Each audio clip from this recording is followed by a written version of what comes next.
કેમ છો બધા? આજે આપણે બહુ જ જૂની એક વાનગી બનાવવાના છીએ જેનું નામ છે કનિકા. એક તો નામ જ બહુ જ ડિફરન્ટ છે, પણ જે આના વિશે જાણતા હશે ને એને ખબર છે આ શું વાનગી છે. બેઝિકલી છે ને કનિકા આપણે જે ભગવાનનો ભોગ ધરાવીએ છીએ એ છે. તો પુરી જગન્નાથ મંદિર બહુ જ બધાએ સાંભળેલું હશે.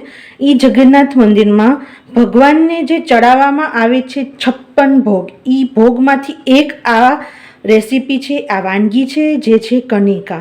હવે કનિકા બેઝિકલી રાઈસમાંથી બનાવવામાં આવે છે અને એક જ વખત તમે આ બનાવશો ને, એક તો એ ભાવથી તમે બનાવો ને તો એકદમ એક તો બહુ જ ટેસ્ટી, અને કોઈ પણ રિલિજન, કોઈ પણ તમે સ્ટેટમાં રહેતા હશો બધાને આ વસ્તુ બહુ જ ભાવશે. એના માટે શું લીધું છે કે જે ઝીણા રાઈસ આવે ને એને મેં અડધી કલાક પડા લીધા છે અને અડધો વાટકો રાઈસ છે. હવે તેજપત્તા છે, આપણે છે તજ, અને જે ચક્રફૂલ આવે છે ને એના કટકા કરેલા છે, અને ગોળ છે. તો હવે આપણે રેસીપી આગળ વધારીએ. હવે આપણે છે ને અહીંયા ઘી લઈ લીધું છે અને ઘીમાં જ આ પ્રસાદ બનાવવામાં આવે છે. તો જેવી રીતે ઓથેન્ટિક બનાવવામાં આવે છે એવી રીતે જ આપણે બનાવશું, અને ભાવ એ રાખશું કે આપણે ભગવાનને ચડાવવાનો ભોગ છે તો એકદમ સરસ બનશે. હવે એમાં થોડાક આપણે પહેલાં કાજુ અને કિસમિસ બે રોસ્ટ કરી લઈએ. તો ક્વોન્ટિટી આપણે અત્યારે ઓછી છે, તો તમે જો વધારે ક્વોન્ટિટીમાં બનાવતા હોય તો એ પ્રમાણે માપ લેવાનું. બેઝિકલી રાઈસ હોય ને એનાથી એનાથી થોડુંક અડધું ગોળ લેવાનું, પણ જો આપણે તમારા ઘરમાં કેવું મીઠું ખવાતું હોય ને એ પ્રમાણે બનાવવાનું. હવે આને જરાક સ્લાઇડ આપણે સાતળી લેશું.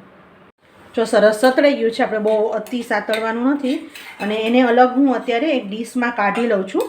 તમે સાથે પણ કૂક કરતા વખતે રાખી શકો, પણ મને ઉપર થોડો ક્રંચ જોઈએ છે એ માટે આપણે થોડુંક અલગ રાખી દઈએ, પછી ઉપરથી આપણે નાખશું. હવે ગેસ ચાલુ જ છે. તો એક આપણે આ તેજપત્તા, આપણે જે ચક્રફૂલ આવે ને એના બે આવી રીતે પીસ કરેલા છે. અને મેઇન જે આનો જે ટેસ્ટ હોય છે ને એ તજનો હોય છે. તજનો ભૂક્કો કરીને નથી નાખવાના, આખા તજ નાખવાના છે. એ ખાસ વસ્તુનું ધ્યાન રાખવાનું. અને આપણે હવે આ જે રાઈસ છે ને એ પાણી સાથે પલાળેલા છે માપથી, એટલે કે અડધો વાટકો નાખેલો હતો ને રાઈસ, એના સામે એક વાટકી મેં પાણી લીધું છે. એ સાથે જ આપણે નાખી દઈશું.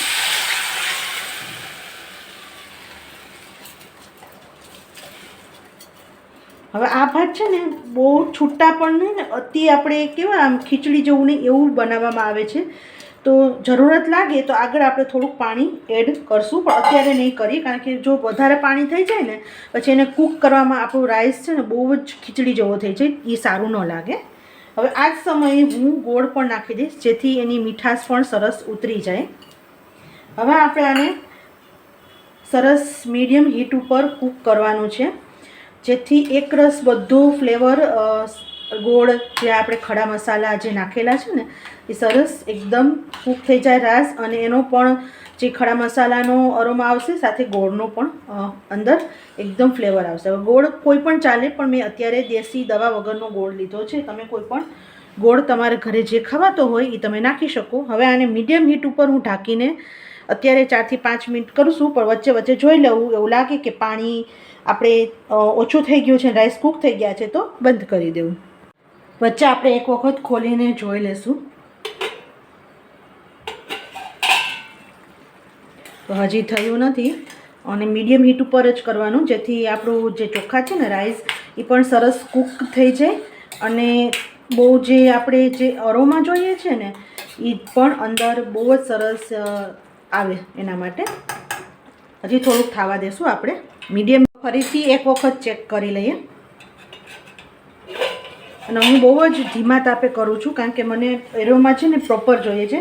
મને થોડુંક અત્યારે પાણી ઓછું લાગે છે, અને હજી આપણા રાઈસ કૂક નથી ત્યાં, તો થોડુંક હું પાણી નાખું છું. પાણી નાખવામાં બીજી વખત ખૂબ ધ્યાન રાખવું, વધારે પાણી નહીં નાખી દેવાનું, નહીંતર આપણા રાઈસ છે ને ખૂબ જ વધારે પડતા સોગી થઈ જશે, અને વધારે ટાઈમ કૂક કરવું પડશે. પાછું ઢાંકીને થવા દઈએ. જો આપણા સરસ કનિકા રાઈસ થઈ ગયા છે, જેને મીઠા ભાત પણ કહેવાય, અને બધું પાણી શોષી લીધું છે. હવે આપણે ગેસ બંધ કરી દઈશું, અને ઉપરથી જે આપણે આ ડ્રાયફ્રૂટ ઘીમાં રોસ્ટ કરેલા છે ને એ નાખશું. હવે આ તમે તમારા ઘરે ભગવાનને જો ભોગ ધરાવતા હોય ને તો ચોક્કસ ધરાવજો. અને બીજું કે આ તમે કિડ્સને લંચ બોક્સમાં પણ આપી શકો. બહુ જ એક તો હેલ્ધી છે અને તમે આને ગરમ ગરમ પણ ખાઈ શકો, ઠંડા પણ ખાઈ શકો, કોઈ પણ રીતે ખાશો ટેસ્ટ એટલો જ લાજવાબ છે.